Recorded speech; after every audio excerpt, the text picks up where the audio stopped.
Hi everybody, welcome to Fast Home Brew. Today I'm making Pacific Ale, which isn't, I don't know, it's not really a thing, is it? But it's something, and you see it on the shelf sometimes, Pacific Ale.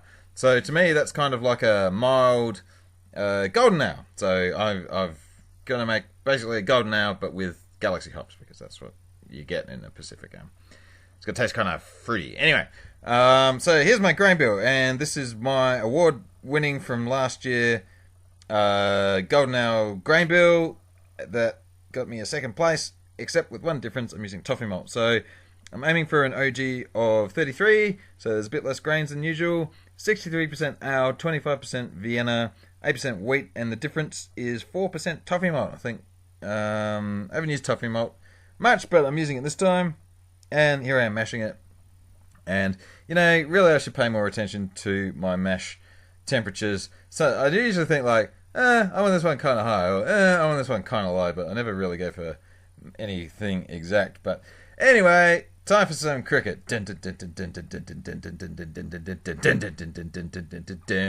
my god, here it comes! Oh, I got him! Yes, first ball, you are out of here, mate. Good hit and everything, but I'm sorry, that is the end of your career. It is Jensen's turn to bowl, and actually, Tony's got a pretty decent hit on him, doesn't he? Look at that.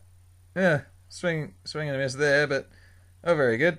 And what are we doing here? So we're just playing cricket for a while we wait an hour for it to mash. That's a nice, guess you call that a thick off cut or something. Jensen's got the wrong ball. That's Max's, mate. So you leave that for him. And it's my turn to bat. So here we go, and that's a 6 for sure. And now Jensen wants to bat. So we'll see how he goes. Jensen's got to stand back a bit. Look out, and I don't think I'm going to be on the Channel 9 commentary team anytime soon, but whatever. And that's a grubber. Okay, cricket's finished. Must be time for the lunch break, which means it's time to pull the bag out of the jigger. So got my old setup here. Grab it up high. Nice light bag today. That's always nice. I think I'm doing a strong one in a couple of weeks where it was pretty heavy and all over the place. So anyway, this one's good. So we'll get the temperature going, rinse it with a bit of water. I don't know what efficiency I got out of this, but I've been getting good efficiency lately. Normally I expect maybe 72 to 74%, and actually do a little bit better, so that's all good. Anyway, that's the last bit going in there, and I got my thermometer on it, watching it come up. I think I saw 98 degrees there, so time to get the hops ready. So I'm bittering this one up to only 22 and a half IBUs today, and it looks like I need some new batteries for the old weight measurer thing, whatever you call it, scales. And here's my Magnum, and this was almost the very last of my Magnum, and I haven't been able to get Magnum since, because apparently some workers somewhere are on strike and we can't get Magnum at the moment. But anyway, that's heading up to 22 and a half IBUs. So the rest, I'm going to finish this one off with Galaxy, as I prepare to do a tasting video there. And Galaxy is always fun to deal with. I mean, because it's so powerful that you get massive amounts of bitterness out of it. So, a significant portion of it is coming from the Galaxy that I'm adding at the end. But anyway, that is one half of a whirl flock getting ready for the 15-minute mark, which is, I guess, about now. What's that say? There it goes.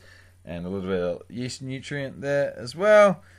And, giving the neighbour's dog a pat. It's grown up now. It's not a little puppy anymore. I think it's almost a year old. And now we're down to the last... what are we doing? Yeah, so I'm leaving my Galaxy actually to 5 minutes after flame out. I'm going to add 25 grams, which is about 0.9 grams a litre. And then, again, at 10 minutes after flame out, I'm going to add the last addition. And I'm leaving this so late because, as I was saying, Galaxy is so powerful, I don't want to get too much bitterness out of it and throw all the balance of everything off. So this is my whirlpool. This is the... I can't even see the clock anymore. I must be doing the 10-minute one as maybe a cube hop, because I reckon that was the 5 minutes after.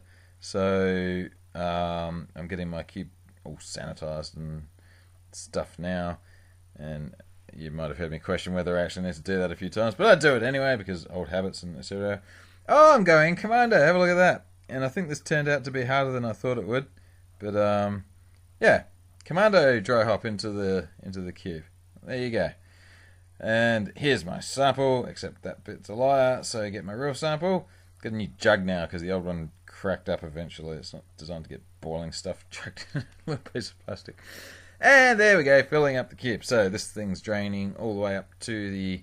So it's a 25 litre container that generally holds about 27 litres of stuff in it. And this is a nice full one. Less grains mean less absorption, so I always do a bit better on the low grain bill ones, let's say. Yeah, all good. So Pacific Ale, barely need to squeeze to get the air out, and that's just about a wrap on that one. Isn't that, Max? You're a good boy. What a good doggy. Here's a big help. Oh, it must have been a bit mucky, so I'm giving it a squirt. And now it looks like we're all done. So there's all my brew. Coal sheets! That's new. I don't believe I've used that one before. And Galaxy, yes, this will get dry hopped at about just under 2 grams a litre. And we're all done. So, wow, there's some boxes. And there's a boy and a dog.